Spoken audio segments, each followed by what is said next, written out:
Welcome to Night Shift Hauntings. Before we check in tonight, don't forget to like, subscribe, and let me know where you're tuning in from. Now get comfortable. The night shift is about to begin.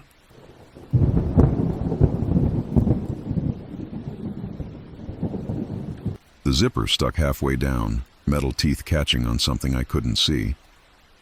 My name is Marcus Webb, and I've been an autopsy technician at Riverside County Morgue for 8 years. In that time, I've processed 2,147 bodies. I keep count because numbers make sense when nothing else does. Every morning at 6 a.m., I unlock the facility, check the overnight deliveries, and begin the methodical process of preparing the deceased for examination. It's precise work that requires steady hands and an even steadier mind. The morning of September 15th began like any other. I arrived to find 3 body bags waiting in the receiving bay, each tagged with the standard documentation: time of discovery, preliminary cause of death, case number. 2 were routine, a cardiac event, a traffic fatality. The 3rd bag sat apart from the others, lacking any identification whatsoever. No tag, no paperwork, no transport log. Just a standard black vinyl bag with a silver zipper. I assumed it was an administrative oversight. In 8 years, I'd seen plenty of clerical errors, misfiled reports, missing documentation, bodies delivered to wrong facilities. The county system wasn't perfect, and sometimes the paperwork lagged behind the physical evidence.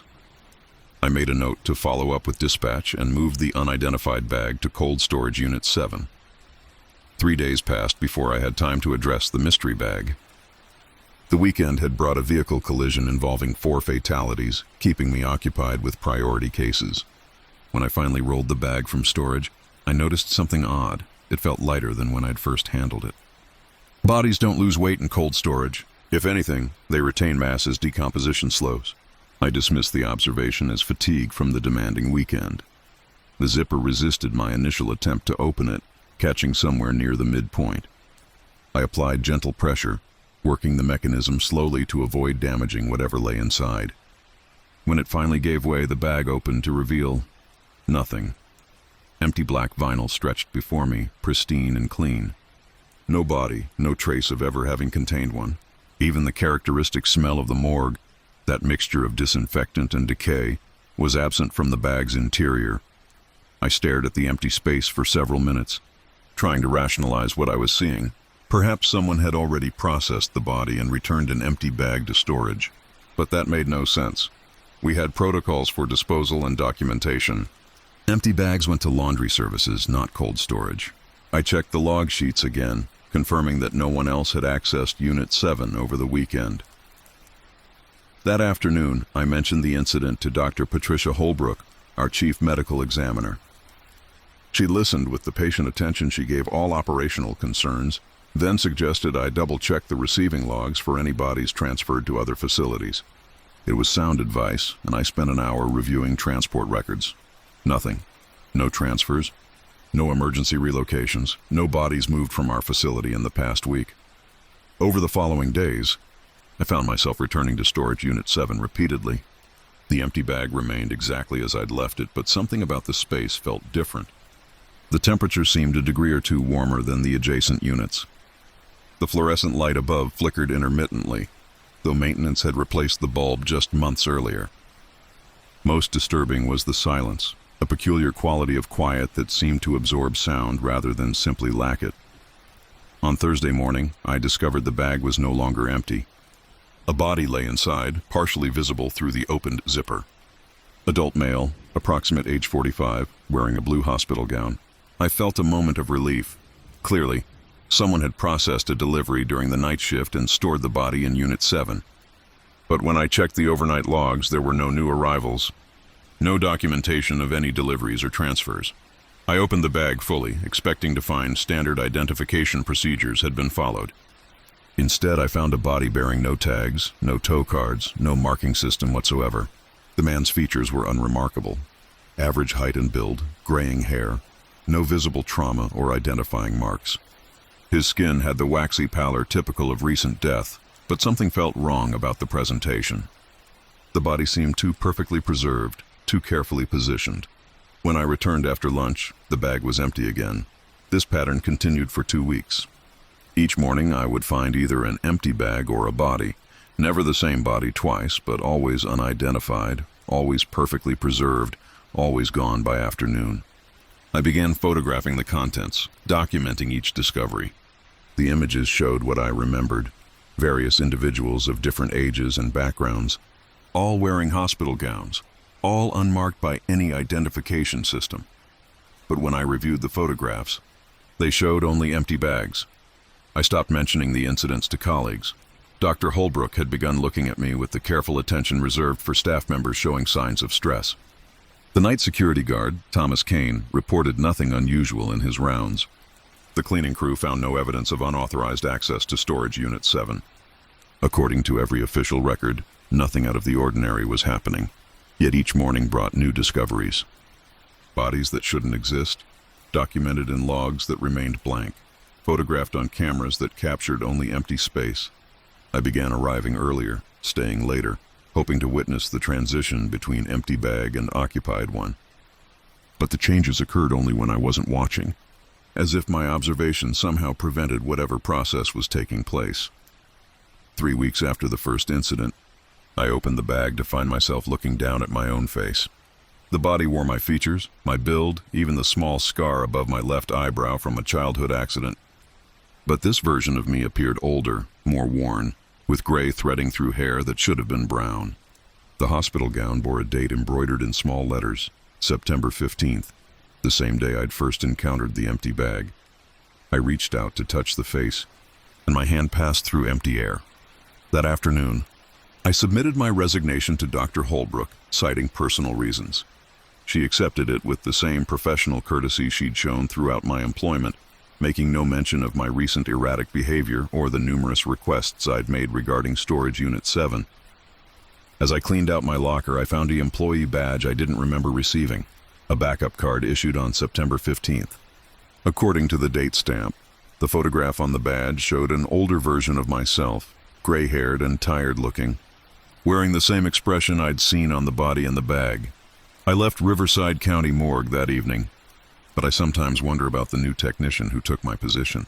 Whether they've discovered Storage Unit 7, whether they've opened a certain unmarked bag and found it empty or occupied, or somehow both. Whether they've begun to understand that some containers never truly empty, no matter how many times you think you've removed their contents. Some positions, it seems, come with their own unique form of job security.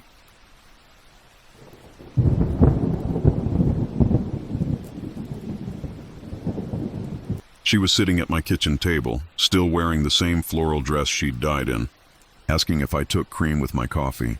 Dr. Claudia Hart, forensic pathologist, case number 847B, 23 years in the field, board-certified published researcher in post-mortem toxicology.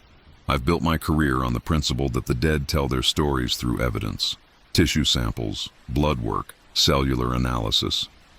Scientific methodology has always provided clear answers to complex questions about cause and manner of death.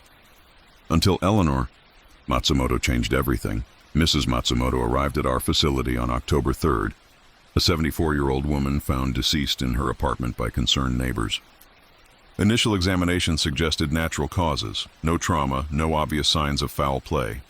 Her medical history indicated diabetes and mild heart disease, both well managed through medication and lifestyle modifications.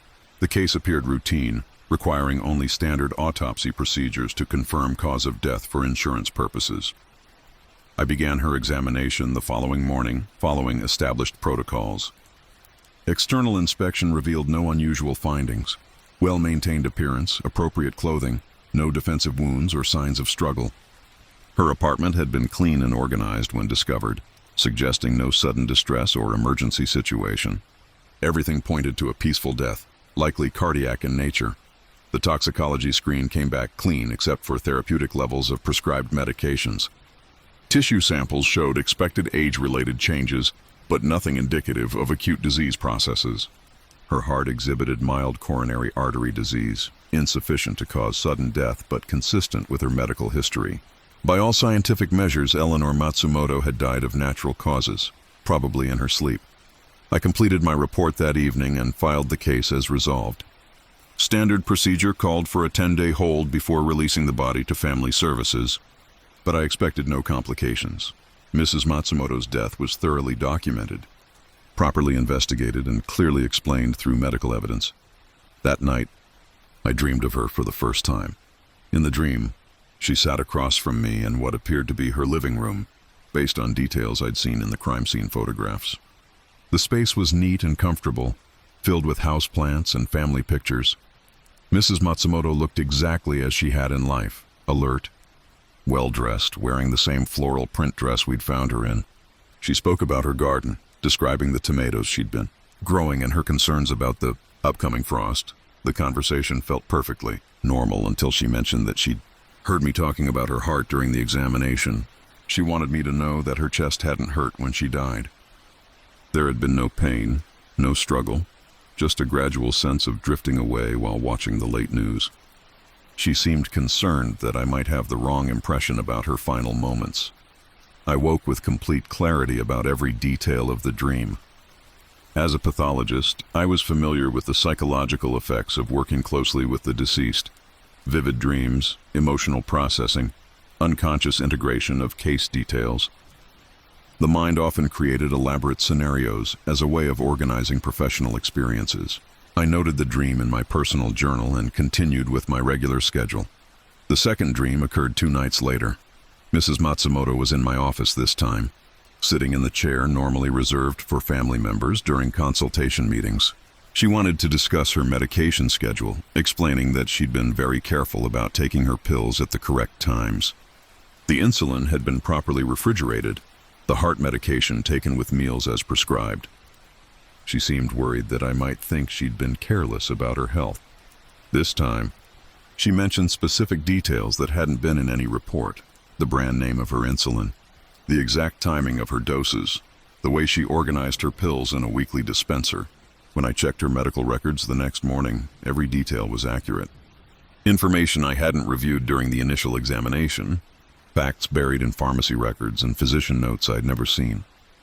The dreams began occurring every other night, always featuring Mrs. Matsumoto in various settings: her apartment, my office, sometimes unfamiliar locations that felt simultaneously foreign and familiar. She never seemed distressed about being dead, treating our conversations as perfectly natural social interactions. But her knowledge expanded beyond what any case file could contain. She told me about her relationship with her estranged daughter, providing specific details about arguments and reconciliation attempts. She described her daily routines, her concerns about neighborhood changes, her feelings about aging and independence.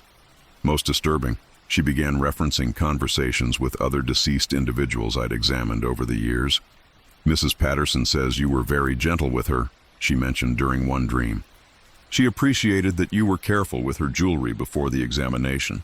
Sarah Patterson had been a case from 18 months earlier, a suicide by overdose. Jewelry removed and cataloged according to standard procedures.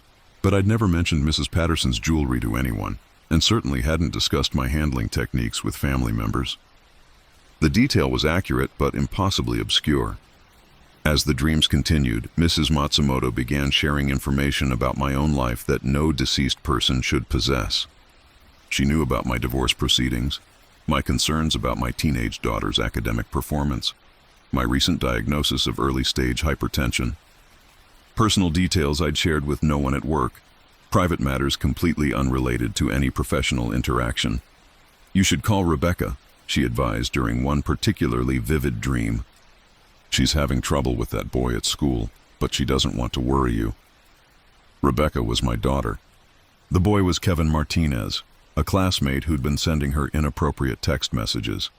Information I wouldn't learn until the following week, when Rebecca finally confided in me about the harassment. I began documenting the dreams systematically, treating them as a psychological case study. Each conversation was recorded immediately upon waking, details cross-referenced against available records, predictions noted for future verification. The documentation process provided some sense of scientific control over an increasingly uncontrollable situation. But the dreams were changing me.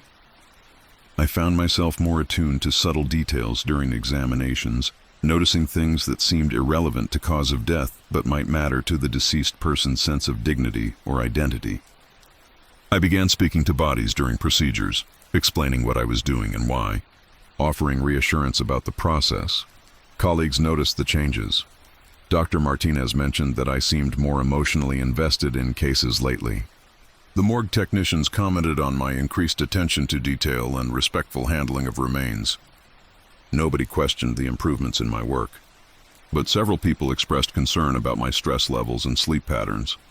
6 weeks after Mrs. Matsumoto's death, she appeared in a dream that felt fundamentally different from the others.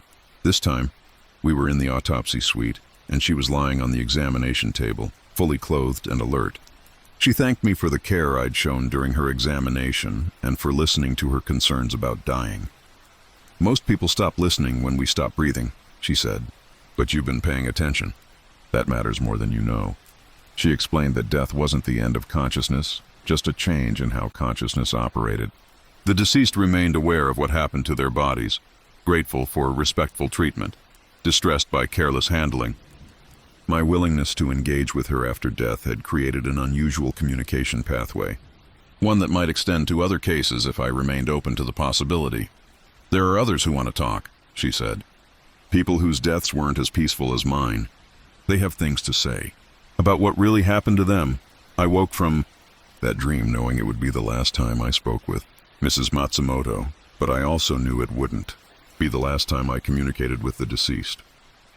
Over the following weeks, other voices began appearing in my dreams, recent cases, older examinations, people whose stories hadn't been fully told through evidence alone. The dreams have continued for 8 months now. Each deceased person brings their own perspective on their death, their own concerns about how they're remembered, their own insights into details that forensic evidence might miss. My reports have become more comprehensive, my examination techniques more thorough, my understanding of death more complex. I haven't mentioned the dreams to anyone. Medical professionals who claim to communicate with the dead lose credibility quickly, regardless of the accuracy of their work. But I've begun including subtle details in my reports that reflect the conversations, information about the deceased person's state of mind, their concerns about family members, their feelings about the circumstances of their death. The families find these additions comforting. They tell me it helps them understand that their loved ones didn't suffer, that death came peacefully, that unresolved issues weren't sources of final distress. I'm providing closure through information I technically shouldn't possess, helping people grieve more completely. But late at night when I'm reviewing case files and preparing for the next day's examinations, I sometimes wonder about the ethical implications of these communications. Whether the dead have a right to privacy just as the living do, whether their continued consciousness creates obligations I'm not equipped to fulfill. And I wonder what stories the next voices will tell, what secrets they'll share, what truths they'll reveal about the thin boundary between life and death that I cross every working day. Some conversations, it seems, never really end.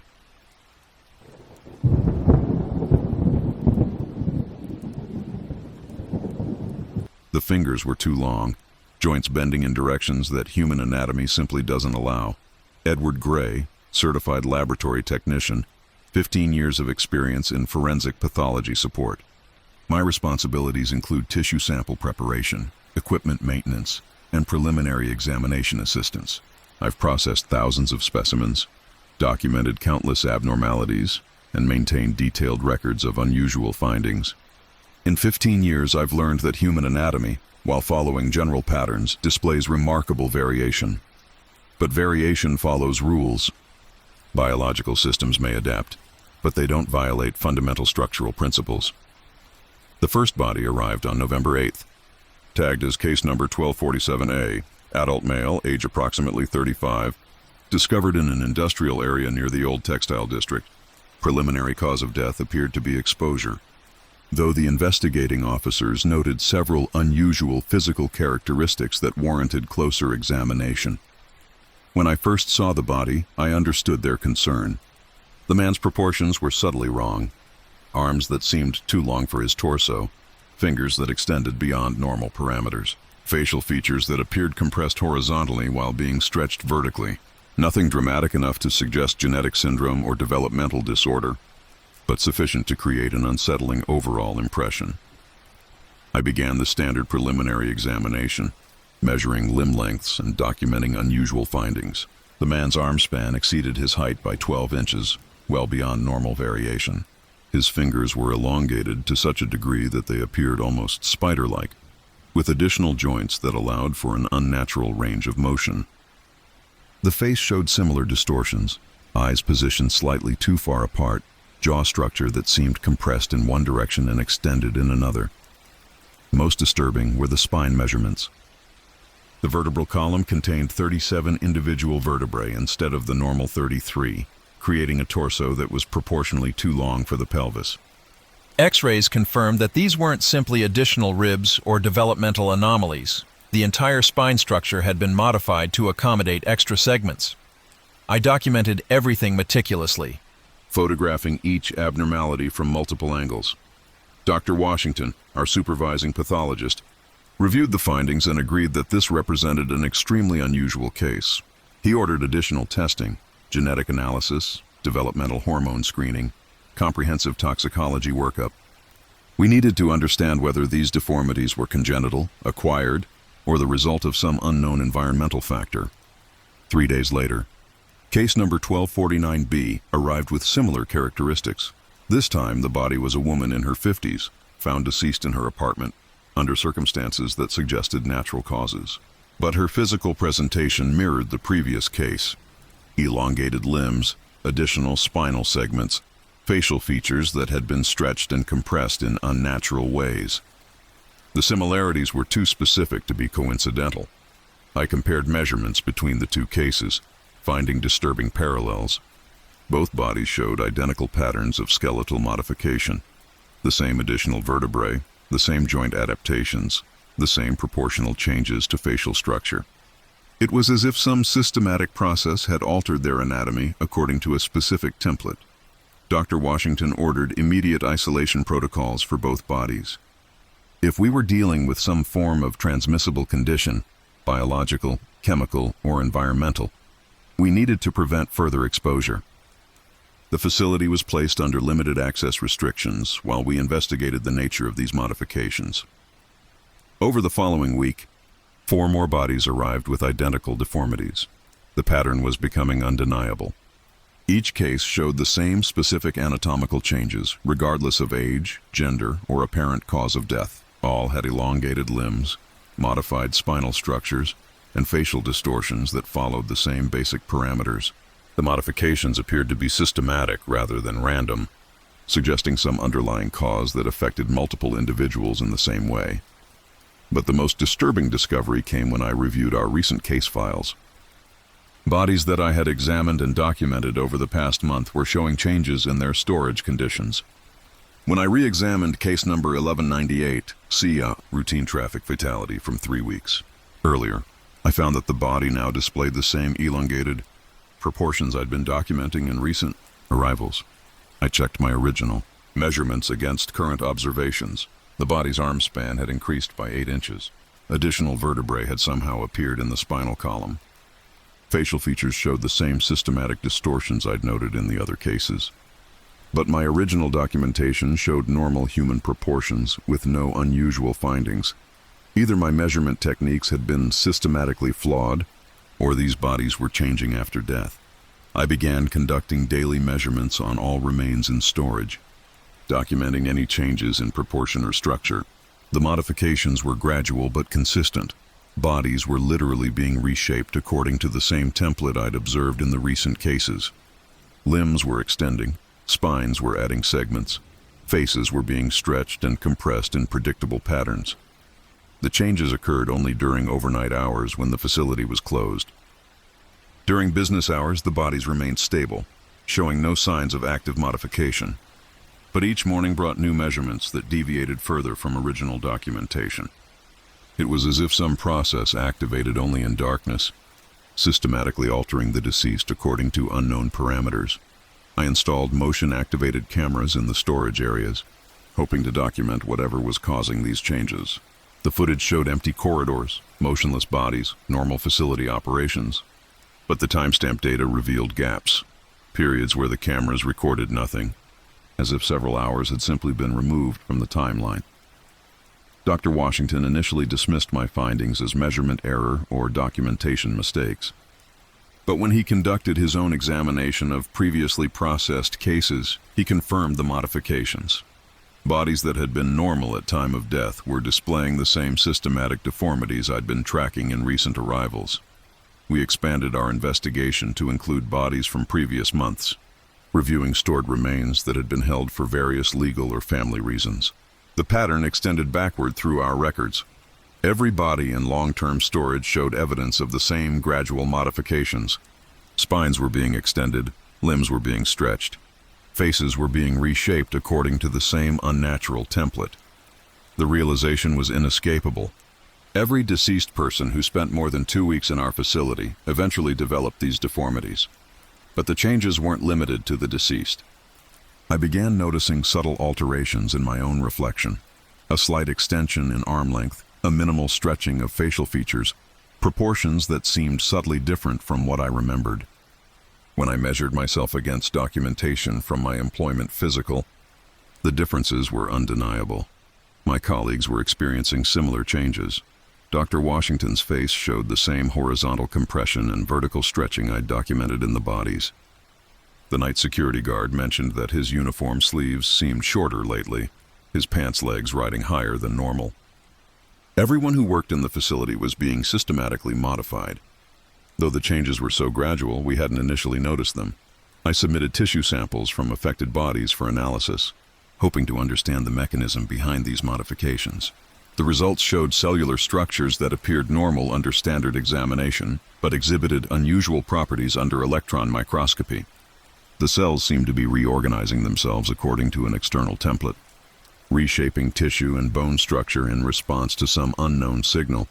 The signal appeared to be strongest in the basement levels of the facility, particularly near the older storage areas that dated back to the building's original construction in the 1940s. Historical records showed that the site had previously housed a medical research facility associated with wartime development projects. Several rooms in the basement level had been sealed during renovation, their original purpose never documented in available records.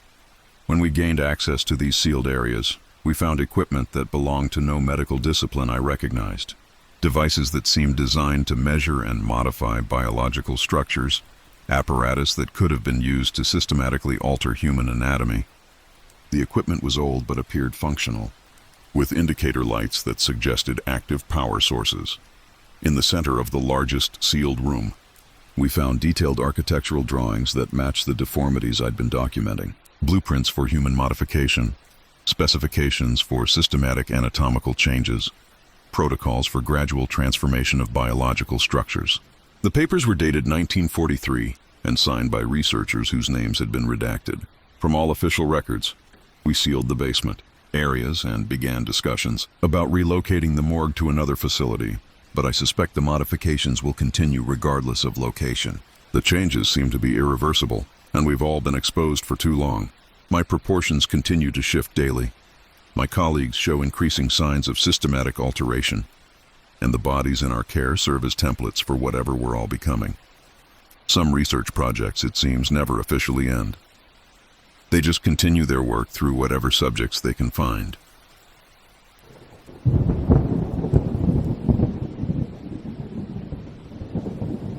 I scrubbed until my knuckles bled, but the stains kept spreading. Dark red seeping through the floor tiles like the building itself was wounded.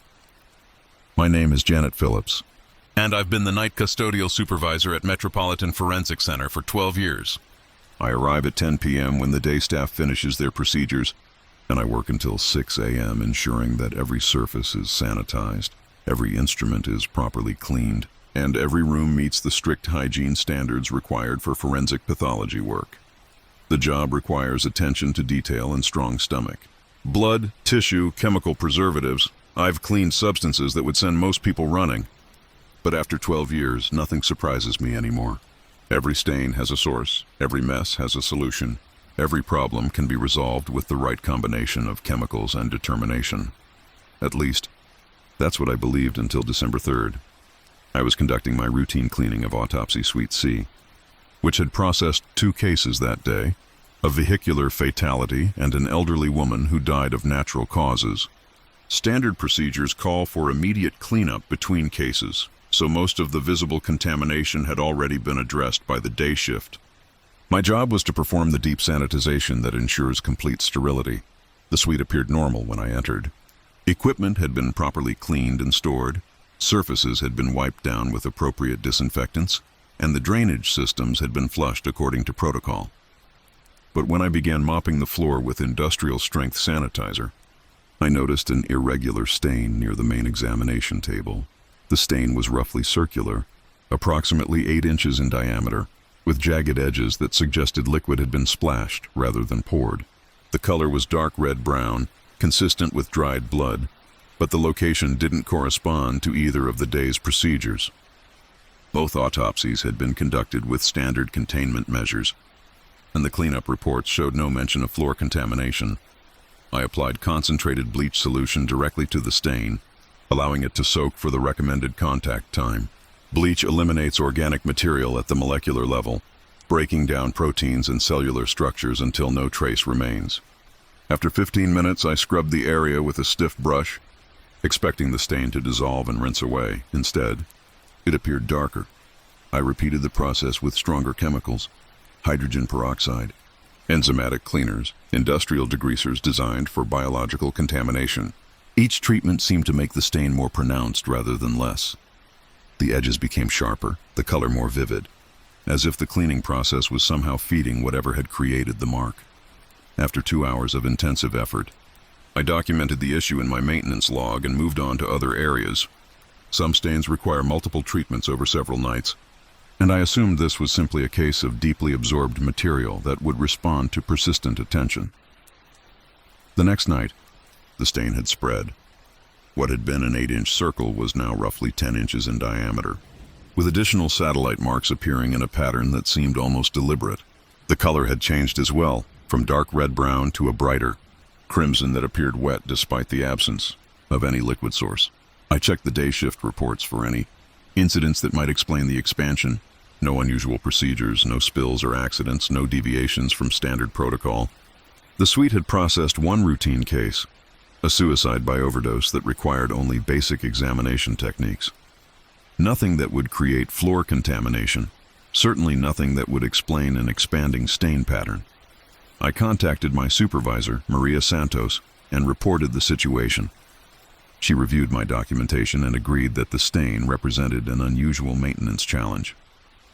We decided to treat the area with specialized enzyme cleaners overnight and reassess the following evening.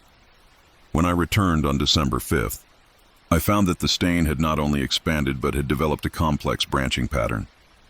What appeared to be smaller bloodstains radiated outward from the central mark, creating a design that resembled a tree or river system. The total affected area now covered approximately 3 square feet of floor space. More disturbing was the apparent depth of penetration. The stain seemed to extend through the tile surface into the concrete substrate below. When I attempted to scrape the affected tiles, the marks appeared to go deeper rather than becoming shallower. It was as if the blood, or whatever was creating these patterns, was seeping upward through the building's foundation. I documented the expansion with photographs and measurements, treating the situation as a potential structural issue that might require professional remediation. Old buildings sometimes develop problems with groundwater seepage or chemical contamination from previous uses. The Metropolitan Forensic Center had been constructed on the site of a former textile factory, and industrial contamination was a known possibility. But industrial contamination doesn't create patterns that look like fresh blood. Over the following week, the stain patterns continued to evolve. New marks appeared each night, always in the same area of Suite C, always following the same branching design. The marks varied in size and intensity, but they maintained a consistent color and texture that was unmistakably biological in origin. I began arriving earlier each evening to observe the stains before beginning my cleaning routine. The marks were always present when I arrived, suggesting they formed during daylight hours when the suite was in active use. But the day shift reported no incidents, no spills, no unusual occurrences that could account for recurring floor contamination. Dr. Reynolds, the chief pathologist, finally agreed to examine the affected area personally. He conducted a thorough inspection, taking samples of the stained material for laboratory analysis. The results were inconclusive. Organic compounds consistent with blood were present, but no cellular structures or DNA markers could be identified. Whatever was creating the stains shared some characteristics with blood, but lacked the specific biological signatures that would allow for identification. The stain patterns began appearing in other locations throughout the facility. Suite A developed similar marks near its examination table. The storage areas showed branching patterns on walls and ceiling tiles. Even the administrative offices on the upper floors began showing red stains that followed the same organic, tree-like designs I'd first observed in Suite C. Most disturbing was the discovery that the patterns were connected. When I mapped the locations of all stain occurrences, they formed a three-dimensional network that extended throughout the building. The marks weren't random contamination. They were part of a larger system that seemed to be using the facility structure as a template for growth. I submitted my resignation after finding stains in the women's restroom that matched my own blood type. The laboratory analysis showed genetic markers consistent with my DNA, despite the fact that I had never bled in that location. When I checked other stained areas, each one tested positive for genetic material from different staff members who worked in the building. The facility was generating bloodstains that belonged to living people who hadn't been injured. My replacement, a younger woman named Carol Martinez, called me 3 weeks after I left the job. She wanted to know if I had any advice for dealing with persistent stains in Suite C. I told her to quit immediately, but she said she needed the work and could handle whatever challenges the position presented. She lasted 2 months before the stains started, showing her DNA as well. The Metropolitan Forensic Center has gone through 7 custodial supervisors in the past year. Each one leaves after discovering that their own blood appears in stains throughout the facility, despite never having been injured on the premises. The building seems to be collecting genetic material from everyone who works there, creating a permanent record of their presence in patterns that spread through the structure like a circulatory system. I sometimes drive past the facility late at night, and I can see red marks on the windows that weren't there when I worked inside. The building appears to be bleeding, seeping the collected DNA of former employees through its walls and glass surfaces. A slow hemorrhage that displays the biological history of everyone who ever tried to clean its floors. Some stains, it seems, are meant to remain permanent.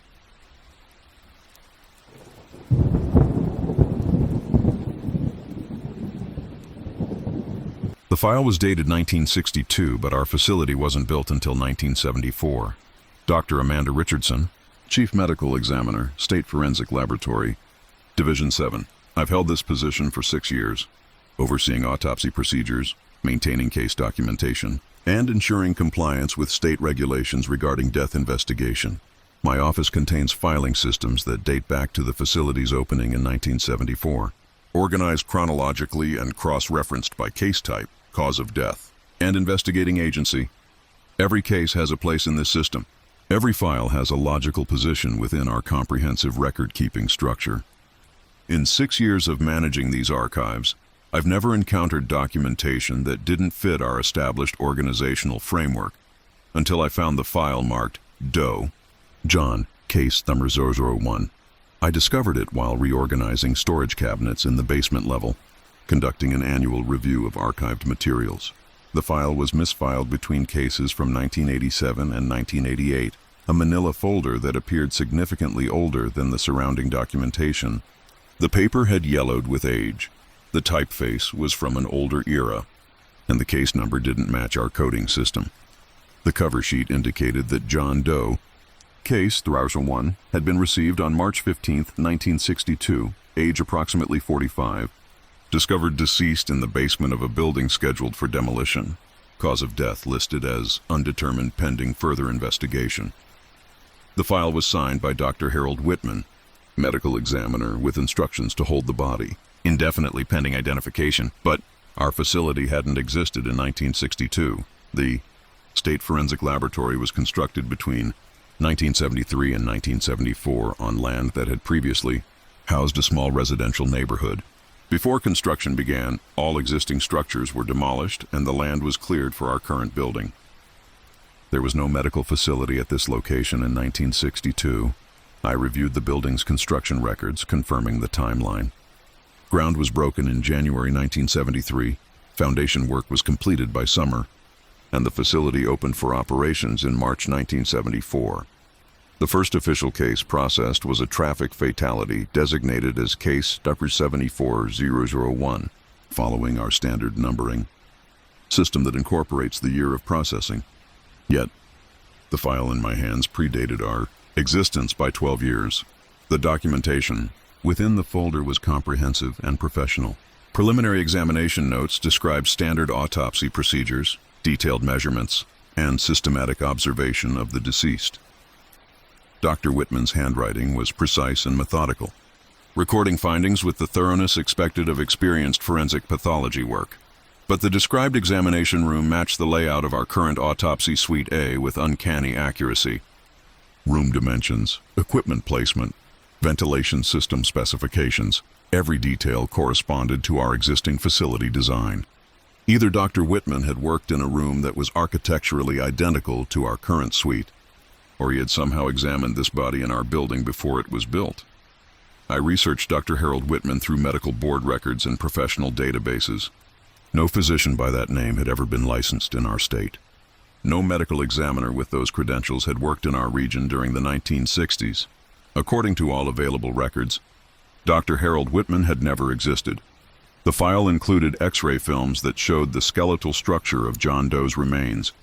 The images were technically excellent, displaying fine detail and proper contrast despite their apparent age.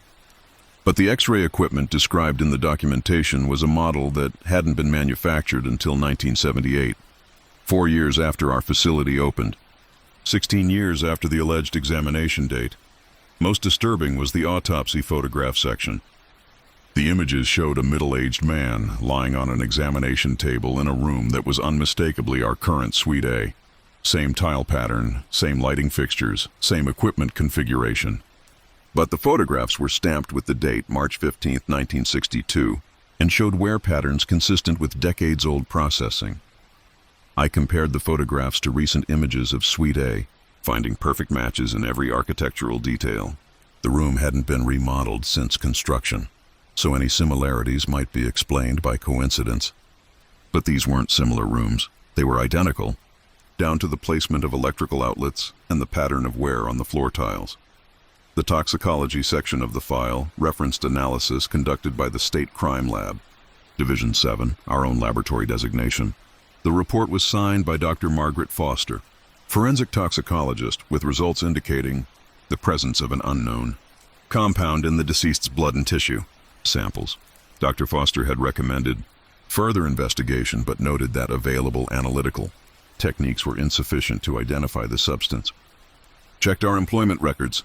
Dr. Margaret Foster had indeed worked as our toxicologist, but her employment began in 1975 and ended with her death in 1983. She couldn't have conducted analysis in 1962, yet the signature on the toxicology report was unmistakably hers. I'd seen her handwriting on hundreds of cases during my review of older files. The file contained a storage location notation: Basement Cold Storage Unit 7, indefinite hold. I descended to the basement level and located Unit 7, finding it occupied by recent cases awaiting final disposition. But when I examined the unit's installation records, I discovered that it had been in continuous use since the facility's opening, processing hundreds of cases over the decades. If John Doe had been stored in Unit 7 since 1962, he would have been there when our building was constructed around him. I contacted the state archives, requesting any records related to medical facilities that might have operated at this location before 1974. The research revealed that the residential neighborhood demolished for our construction had indeed included a small medical clinic, but it had been a family practice serving local residents, not a forensic facility. No record existed of autopsy procedures or death investigation services in the area. However, property records showed that the basement level of one demolished house had been significantly larger than standard residential construction. Building permits from 1959 indicated renovations to create additional basement space for medical storage and research purposes. The permits were approved for Dr. Harold Whitman, listed as the property owner and primary resident. The basement had been designed as a medical examination facility. I returned to John Doe's file, studying the case details with growing unease. The unknown compound found in his blood, the substance that Dr. Foster couldn't identify in 1962, matched the chemical signature of preservation agents we use for long-term storage of remains. But these compounds weren't developed until the 1980s, and our facility hadn't started using them until 1985. The implication was inescapable.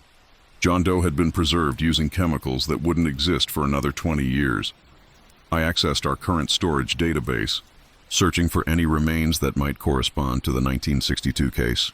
Cold Storage Unit 7 contained 12 bodies, all properly documented and accounted for, but the manifest showed 13 occupied spaces, with one entry that listed only reserved administrative hold.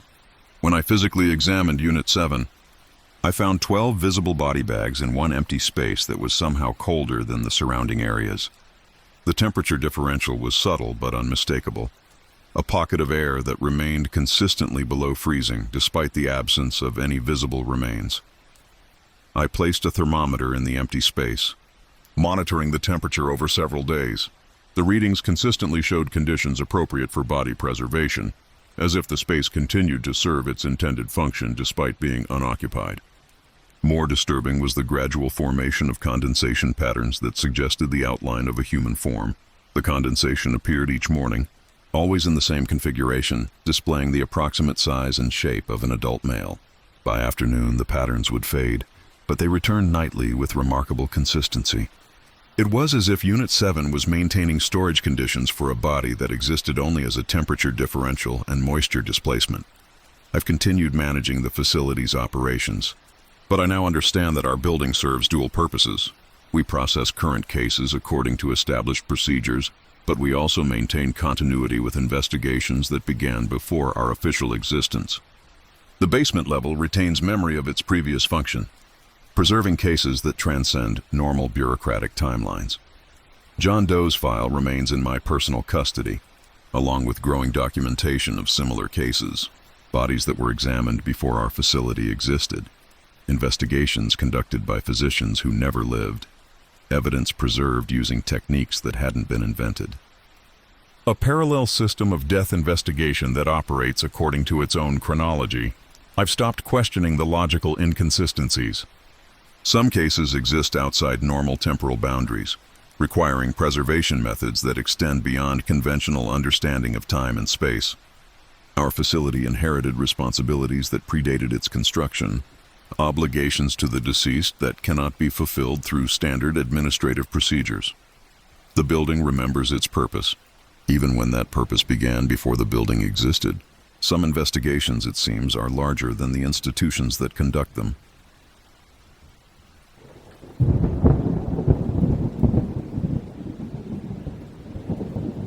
Michael, it whispered, though the mouth was 3 feet away from the scalp that spoke my name. Michael Andrews, licensed mortician and autopsy assistant, Riverside Memorial Services. 18 years of experience in post-mortem care, victim preparation, and forensic autopsy assistance. My work requires precision, respect for the deceased, and the emotional stability to handle human remains during their most vulnerable state. In 18 years, I've assisted with over 3,000 cases, maintaining professional composure, regardless of the circumstances or condition of the deceased. The human voice requires vocal cords, breath support, and neurological coordination. Basic anatomy dictates that speech is impossible without these integrated systems. I've never questioned these fundamental principles of human biology, and I've never encountered anything that challenged my understanding of how consciousness relates to physical structure. Until December 18th, when I heard my name spoken by tissue that couldn't possibly produce sound.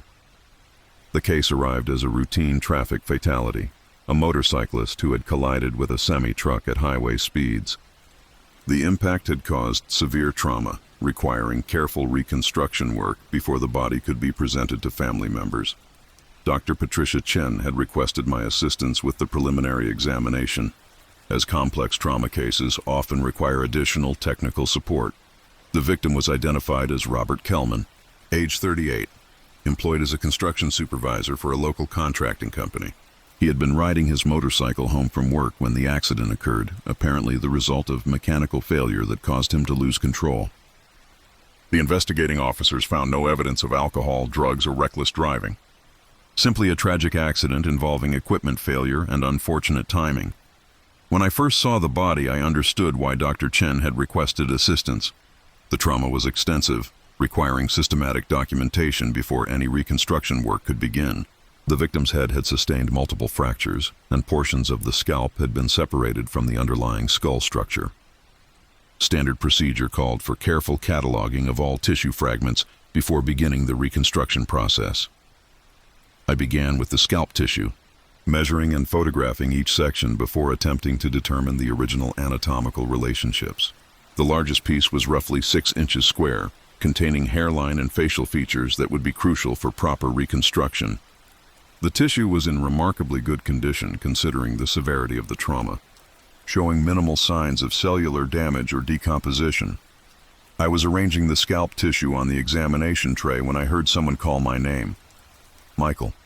The voice was quiet but distinct, coming from somewhere within the examination room. I looked toward Dr. Chen, but she was focused on documenting torso injuries and hadn't spoken. The room contained no other personnel, and the intercom system wasn't active. I assumed someone in the adjacent hallway had called my name, and I continued with the tissue examination. Michael, I need to tell you something. This time, the voice was closer, clearer, and unmistakably directed at me personally. But Dr. Chen continued her work without acknowledging any sound, suggesting that I was the only one hearing the voice. I paused in my examination, looking around the room for any possible source of the sound. The voice seemed to be coming from the examination table itself. I resumed my work with the scalp tissue, trying to focus on the technical requirements of proper measurement and documentation. But the voice continued, always speaking my name, always expressing urgency about some unspecified communication. The tone was conversational rather than distressed, as if the speaker was simply trying to get my attention for a routine conversation. Michael, you need to know what really happened. I looked directly at the scalp tissue as the words were spoken. The voice was definitely coming from that location, though the tissue showed no signs of movement or biological activity. No muscle contractions, no neural responses, no indication of any residual consciousness or awareness. Yet the voice continued with perfect clarity and appropriate emotional inflection, completed the preliminary examination without mentioning the incident to Dr. Chen. Auditory. Hallucinations aren't uncommon among professionals who work with traumatic cases, particularly when stress or fatigue compromise normal perceptual processes. I assumed the voice was a psychological response to the demanding nature of the case, and I expected it to fade as I became more familiar with the work routine. But the voice persisted throughout the examination, providing commentary that suggested intimate knowledge of the victim's life and circumstances. The brake line wasn't mechanical failure, it said. Someone cut it deliberately. Check the service records from Davidson's garage. They show repairs that were never actually performed. This information wasn't included in any documentation I'd seen. The police report attributed the accident to brake failure, but no specific mechanical analysis had been completed. Yet the voice was providing details about service records and repair shops that I had no way of knowing about independently. Davidson charged for brake line replacement 3 weeks ago, but he pocketed the money and did nothing. He's been running that scam for months, charging for repairs he never performs. Eventually, someone was going to get killed. I continued listening while maintaining focus on the reconstruction work. The voice described a pattern of fraudulent vehicle maintenance, providing specific names, dates, and financial details that painted a comprehensive picture of deliberate criminal negligence. If the information was accurate, Robert Kellman's death wasn't an accident. It was the inevitable result of systematic fraud. Check my insurance claim from October, the voice continued. I paid Davidson $800 for brake work that was never done. The claim form has his signature confirming completion of services that never happened. That's documentary evidence of the fraud that killed me. I excused myself from the examination room and contacted the investigating officer, Detective Sarah Williams. I explained that I had some concerns about the mechanical failure determination and suggested that additional investigation might be warranted. I carefully avoided mentioning the source of my information, framing my concerns as professional observations about the nature of the brake system damage. Detective Williams agreed to expand the investigation, reviewing service records from area repair shops. When she contacted Davidson's garage, she discovered exactly what the voice had described: a pattern of fraudulent billing for brake system repairs that were charged but never performed. Robert Kelman's vehicle was among those that had been subjected to this fraudulent practice. The voice continued providing information throughout the week as I worked on the reconstruction process. Details about Robert's personal life, his relationships, his financial concerns, his growing suspicions about Davidson's repair work. The information was intimate and specific, suggesting access to memories and experiences that no external observer could possess. I was going to report Davidson to the state licensing board, the voice explained.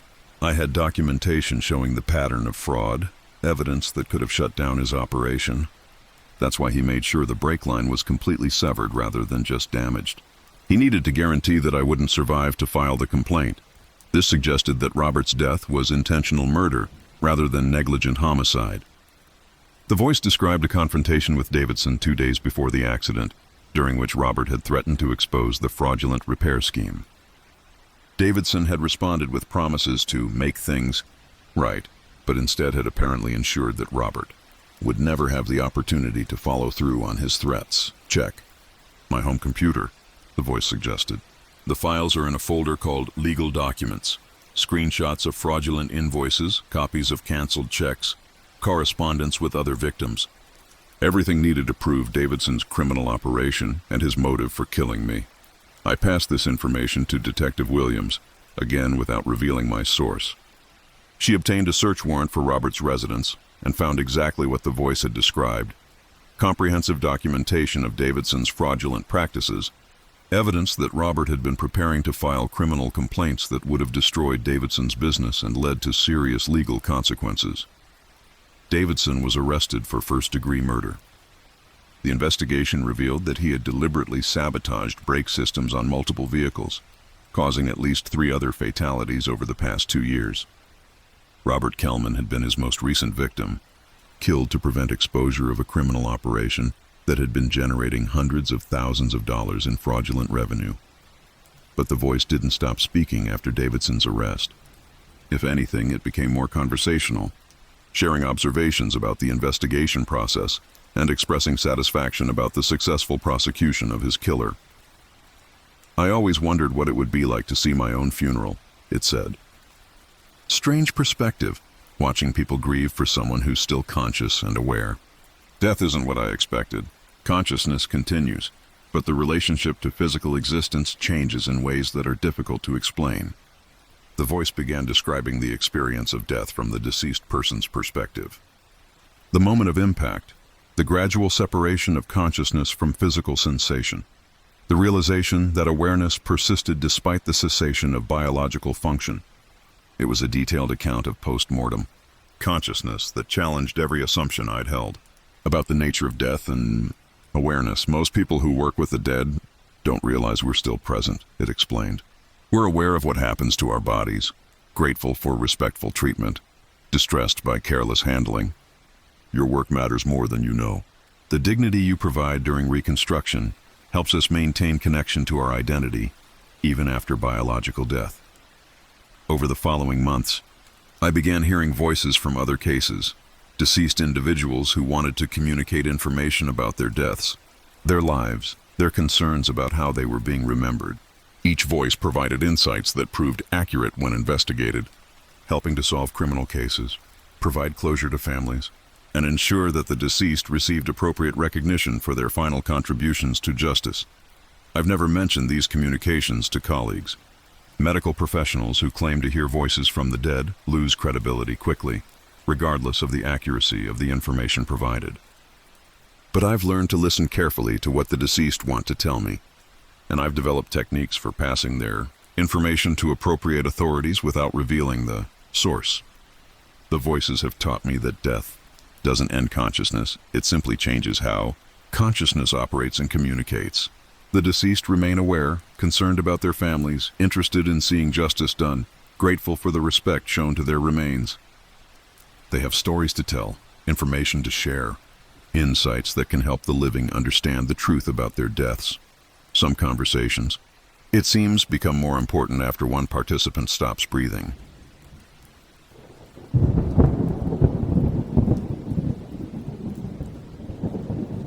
The signature on completed autopsy reports belonged to a man who had been dead for 6 months. Dr. Kevin Morrison, Deputy Coroner, Regional Medical Examiner's Office. I joined the department 3 months ago, following the unexpected death of the previous Deputy Coroner, Dr. James Whitmore. My responsibilities include conducting autopsy examinations, preparing forensic reports, and providing expert testimony in legal proceedings. The position requires meticulous attention to detail and strict adherence to established protocols for death investigation. During my orientation, I reviewed Dr. Whitmore's case files to understand the department's procedures and maintain continuity with ongoing investigations. Dr. Whitmore had been highly respected in the field, known for his thorough examination techniques and comprehensive documentation. His sudden death from a heart attack in June had left several cases incomplete, requiring careful review to ensure nothing had been overlooked. The case backlog was substantial, 47 pending examinations requiring completion within 30 days to meet legal deadlines. I began working extended hours to address the accumulated cases, conducting examinations and preparing reports according to standard protocols.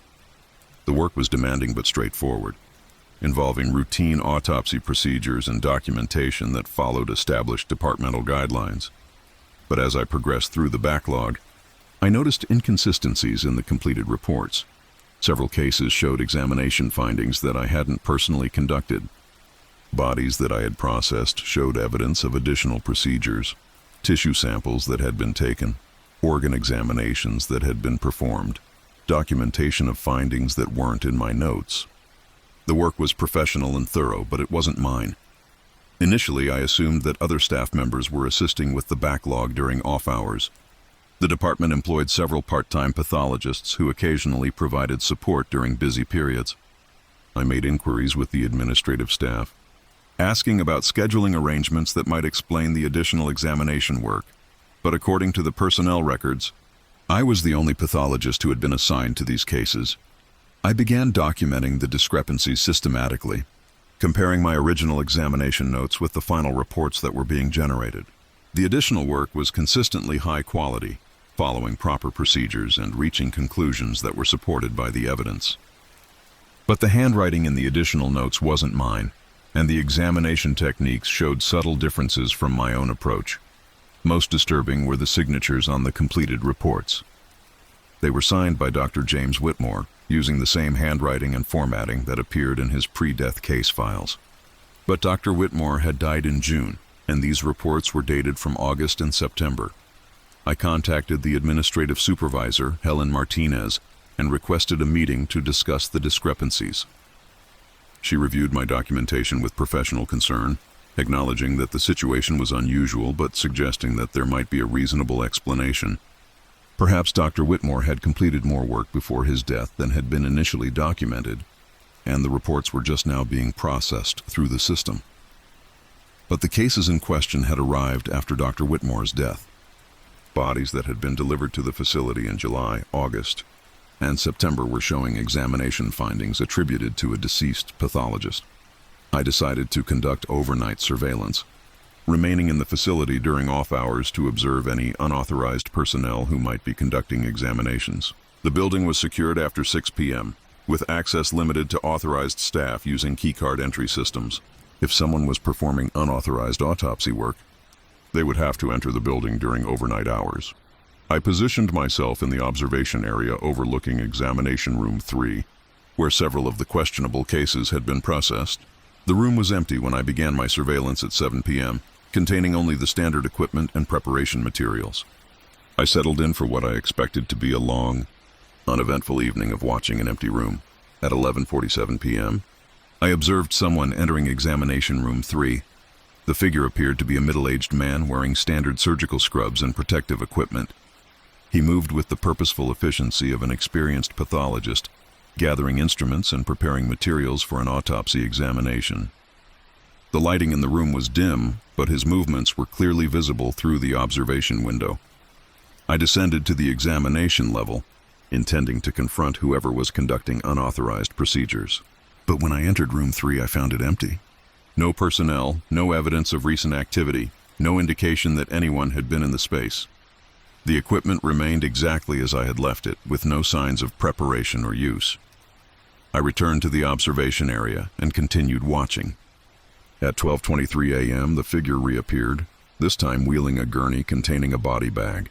He positioned the gurney beside the examination table and began the process of transferring the remains for autopsy. His technique was professional and respectful, following proper protocols for handling deceased individuals. But when I descended to room 3 again, I found no gurney, no body, no evidence of any activity. The room remained empty and undisturbed. I realized I was observing someone who was somehow conducting examinations that left no physical trace during the observation process, but resulted in completed autopsy reports the following day. The figure appeared to be working in a parallel time frame that overlapped with but didn't directly interact with normal reality. Over the following weeks, I continued the surveillance, documenting the overnight activities in room 3. The figure appeared regularly, always following the same routine, arriving around midnight, conducting thorough examinations, completing detailed documentation. The work was methodical and professional, meeting all standards for forensic pathology practice. But the figure was unmistakably Dr. James Whitmore. I compared the surveillance observations with photographs from Dr. Whitmore's personnel file. The height, build, movement patterns, and examination techniques all matched what I knew about the deceased pathologist. Even his distinctive habit of adjusting his glasses during detailed examination work was exactly as colleagues had described. Dr. Whitmore was continuing to conduct autopsy examinations 6 months after his death. I researched Dr. Whitmore's background, looking for any information that might explain his posthumous continuation of professional duties. His personnel records showed 32 years of service with the department, an exemplary career that had included recognition for excellence in forensic pathology and dedication to thorough case investigation. Colleagues described him as someone who was deeply committed to his work, often staying late to ensure that examinations were completed properly. He had reportedly expressed concern about the case backlog in the weeks before his death, worried that pending investigations might be compromised if adequate staffing wasn't maintained. James always said that the dead deserve our best efforts, Helen Martinez told me. He believed that incomplete examinations were a betrayal of trust, that families had the right to expect thorough investigation regardless of staffing, challenges, or time pressures. It appeared that Dr. Whitmore's commitment to complete examination work extended beyond his biological life. He was continuing to fulfill his professional obligations posthumously, ensuring that no case went unexamined due to his unexpected death. I began coordinating my work schedule with Dr. Whitmore's overnight activities. I would conduct preliminary examinations during normal hours, leaving detailed notes about my findings and concerns. The following morning, I would find comprehensive final reports that addressed every issue I had identified, along with additional observations that demonstrated thorough and professional examination work. The arrangement proved highly effective. Case completion rates improved dramatically, and the quality of forensic reports reached levels that exceeded departmental standards. Dr. Whitmore's posthumous examinations were more thorough than most living pathologists could provide, benefiting from his decades of experience and his apparent freedom from normal time constraints. But the situation created ethical dilemmas that I struggled to address. How do you report examination findings conducted by a deceased colleague? How do you testify in court about conclusions reached by someone who no longer exists in any official capacity? How do you maintain professional credibility while relying on posthumous assistance? I've chosen to incorporate Dr. Whitmore's findings into my own reports, presenting his observations as my own conclusions reached through careful examination. The approach ensures that his work receives appropriate recognition while maintaining the administrative framework required for legal proceedings. Dr. Whitmore continues his overnight examinations, providing thorough investigation of cases that might otherwise receive inadequate attention due to time pressures and staffing limitations. His posthumous service represents a level of professional dedication that extends beyond the normal boundaries of employment obligations. I've learned that some professionals never truly retire from their responsibilities. Death may end biological function, but it doesn't necessarily terminate the commitment to serve others through skilled professional practice. The deceased can continue contributing to the work they valued in life, ensuring that their expertise remains available to those who need it most. Some careers, it seems, extend well beyond the normal boundaries of mortality,